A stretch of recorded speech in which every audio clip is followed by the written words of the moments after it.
কি হলো গিন্নি? কি আবার হবে? প্রতিটা তেল শেষ। এই তো আমাকে কথা বললাম না, বাজার থেকে সরষের তেল নিয়ে এসো।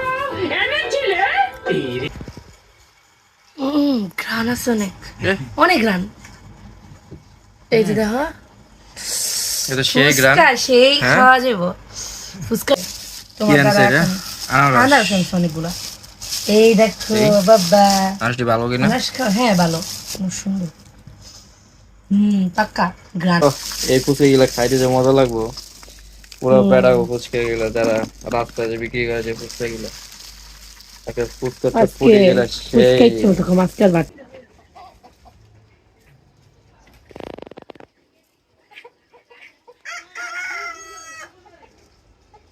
আসসালামু আলাইকুম, আশা করছি সবাই ভালো আছেন।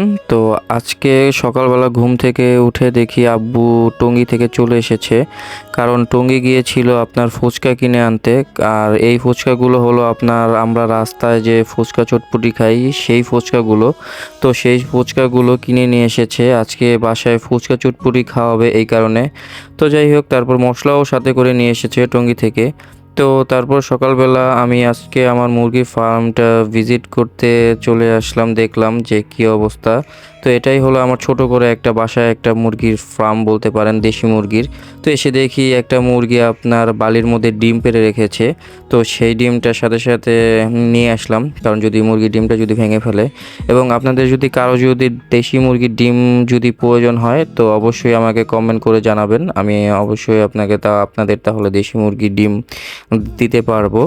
তো যাই হোক, তারপরে বাসায় আবার চলে আসলাম। তো এসে দেখি আম্মু এখানে সকালবেলাই আপনার ঘুগনিটা কিনে এনে এবং ভিজিয়ে সিদ্ধ করা হয়ে গিয়েছে। তো ঘুগনিটাও রান্নাটা কমপ্লিট পুরাই। মরিচ না এই যে লাইকটা দিছে কই জানি, পরে আম্মু মাত্র এনে দিল। কাঁচা মরিচ না, অনেক জ্বাল হবে মরিচ। এই তো বোম্বাই মরিচটা, আর বোম্বাই মরিচ কি জ্বাল হবে? দাঁড়া ভাঙ্গা দেই, এটা ভাঙ্গি বাঙ্গ দিই একটা।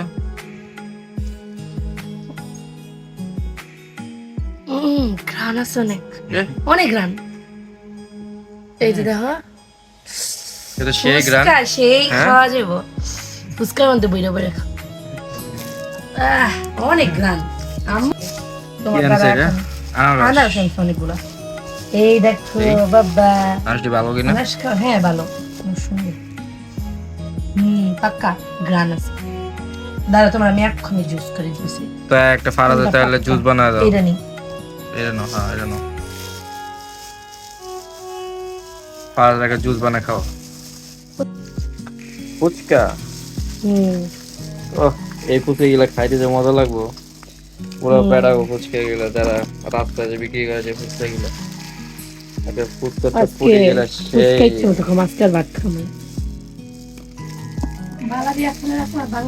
বোম্বাই মরিচ আনছে, বোম্বাই মরিচের গ্যারান, বোম্বাই মরিচ দিয়া ফুচকা খাইতে সেই মজা লাগবে।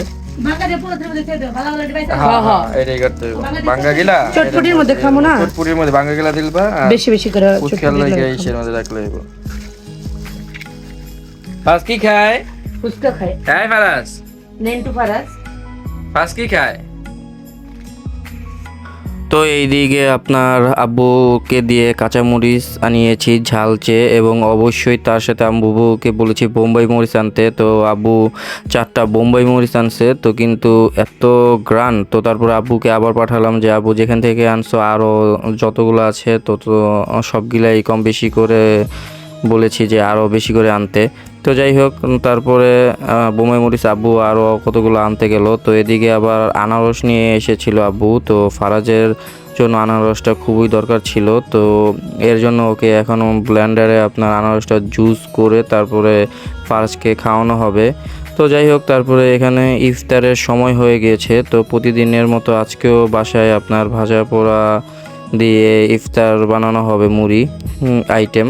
তো মানে এখানে পেঁয়াজু, আলুর চপ, বেগুনি আপনার এগুলা দিয়েই সব কিছু আজকে বানানো হবে মুড়িটা। তো আমাদের সবসময়ই এই আপনার পেঁয়াজু, বেগুন, আলুর চপ এগুলো দিয়েই আপনার মুড়ি না হলে হয় না। তো যাই হোক, মুড়িটা আজকে বানিয়ে ফেলবো। তো আজকে মিমো আজকে বাসায় চলে আসবে আমাদের সাথে একসাথে ইফতার করতে। তো ইফতারের সময় হয়ে গিয়েছে, তো আমরা সব কিছু নিয়ে একসাথে সবাই নিচে বসে পড়েছি।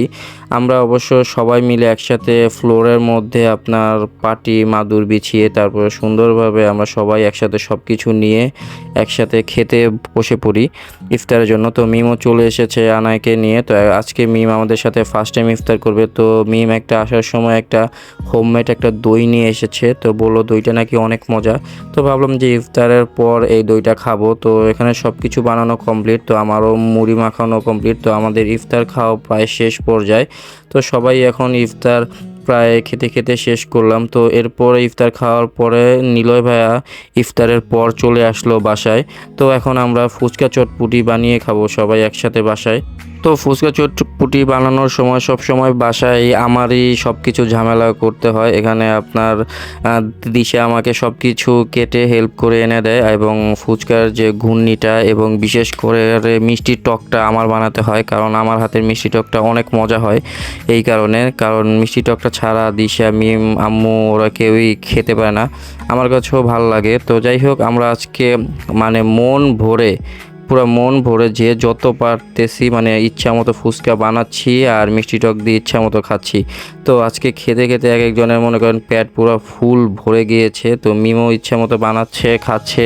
তো নেক্সট ভিডিও দেখার জন্য চ্যানেলটি অবশ্যই সাবস্ক্রাইব করবেন। আল্লাহ হাফেজ।